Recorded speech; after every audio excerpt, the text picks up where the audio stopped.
Everybody in the entire Washington, D.C. metropolitan area was scared for their lives. People are dying almost on a daily basis. They left the tarot card. They said, in bold letters, "Call me God." We didn't know anything about the criminal. He was never seen, he was a ghost. This person was calm, cool, and collected, and was able to plan and execute these shootings flawlessly. It was the most terrifying event since 9/11. I'm Tim Clementi. I'm a retired FBI special agent. I was a counterterrorism agent, and I also worked international narcotics. I'm Jim Clementi. I'm a retired supervisory special agent for the FBI, and I was a profiler. Not only were we both FBI agents, we're brothers. Tim is a tactical sniper, counterterrorism agent. He was a former cop. He's very conservative, he's very tactical and action-oriented, and he's a thrill seeker. He's an adrenaline junkie. Jim, not so much. He's more of a thinker, a pensive person. He likes to get inside the heads of offenders so he can learn from them, so he can try and prevent others from following that same path and hopefully prevent those offenders from offending again. So we were both at the Washington field office for a period of time. Then I moved up to the behavioral analysis unit, which is down in Quantico, Virginia. So we were both still in the area. When the DC sniper case came out,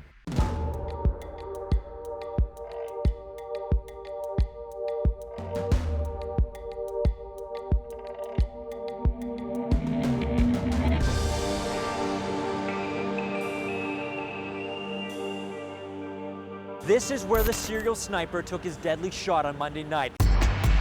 The beginning of a 3-week killing spree. Police tracked down thousands of leads in the hunt for the sniper. I'm gonna wait inside. you couldn't pump gas, you couldn't sit on a bus stop, you couldn't clean your car at a car wash, you couldn't go to school, you couldn't go to the grocery store without fearing that you were going to get shot. As he left the supermarket, it looked like a random, senseless murder. People were ducking down, crawling into stores, parking right next to the front doors, trying to hide their kids, because everybody was a target. Hurry up, get my gas and get in my car and go where I'm going. We try to get a spot where maybe he or she can't see us. I look around before I get out my car now. Even though the FBI wasn't jumping in with both feet, Tim and I did, because it was in our own neighborhood. And his wife was at the gas pump just minutes before one of the guys was murdered there. As an investigator, as an FBI agent, I've worked in some of the most hostile places in the world. What was different about this, in the DC sniper case, is that my family was in the hostile place, and I couldn't keep them safe. We can report a quiet night. The Montgomery County Police have released a composite drawing. This is an act of terror. This is a terrorist group or an individual committing terror acts, killing people randomly to terrify everyone. And it was 100% effective.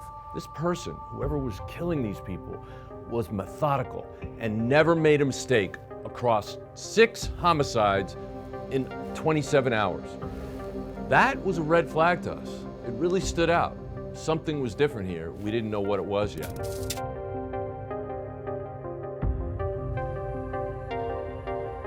They left the tarot card. They said, in bold letters, "Call me God." And then on the back of it, it said, code, "Call me God." When we got the tarot card, it told us a tremendous amount of information. 1, that they wanted to communicate. 2, that they had a God complex. And 3, there was a duality in it. Because it said, "This is for you, Mr. Police," like they were looking up to the police. At the same time, they used the word, "Do not release to the press." And the press is a word that old-timers like me use, not younger people that would be looking up to the police. So for the first time, we had an indication that there was 2 things going on. Maybe somebody who was really good at planning and executing shootings, but who decompensated when writing, or for the first time in U.S. history, we have a sniper team. At one crime scene on October 19th, the Ponderosa Steakhouse in Ashland, Virginia. Hundreds of investigators descend on the scene trying to find where the shot came from. And we got on the scene and we said, okay, we're gonna bring the scent that was collected in Bowie, Maryland on the tarot card and the shell casing. 2 separate scent pads that are vacuumed off those, collect human scent onto a gauze pad. We're going to present that to a bloodhound, Lucy, and her handler, Billy Kiff from the Long Beach Police Department. We present the dog with one scent pad. Lucy doesn't find a match for that scent here on this scene. Okay, we present the other scent pad. Lucy makes a beeline across the parking lot. And when we got to the wood line, shine the flashlight down into the leaves and you could see the perfect layout of where the sniper had lain, and there's a pristine shell casing. Then I shine my flashlight in further into the woods and there's the note tacked to the tree about 15 feet away from us. They had explained how in the past week or so they had tried to communicate. They had reached out to one police officer and then they called a 911 hotline and nobody believed them and they were upset about that.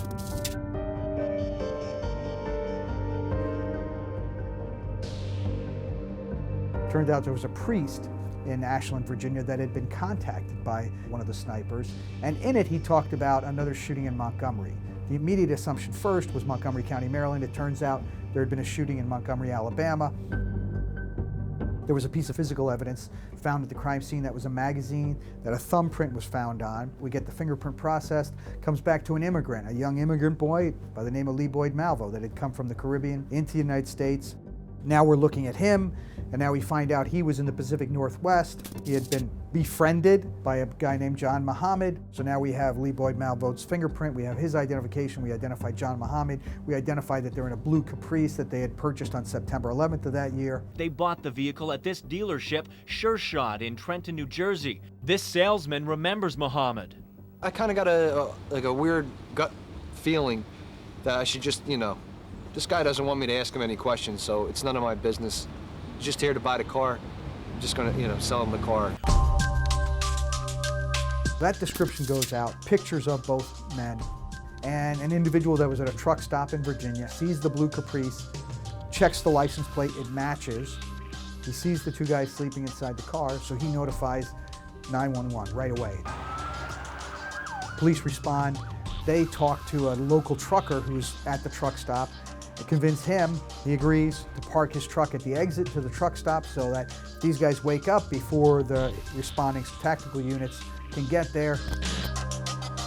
Flashbang grenades through the windows, smashing the windows, yanking them out in their slumber, handcuffing them. It's over in seconds. And two of the most heinous killers in American history were on their way to justice at that point. Muhammad was training Malvo to become a killer. And that's not something that's easily done. To pull the trigger and take a life is something that takes a lot of will. And so we were trying to understand how that happened and why it happened. And that later was divulged by Malvo. 10 years later, he said that Muhammad had taken him out of a men's shelter and told him he was going to be his father figure. And instead, he started grooming him, and then he started sexually molesting him. The fact that Malvo was sexually victimized does not excuse in any way the fact that he participated in murdering and injuring other people.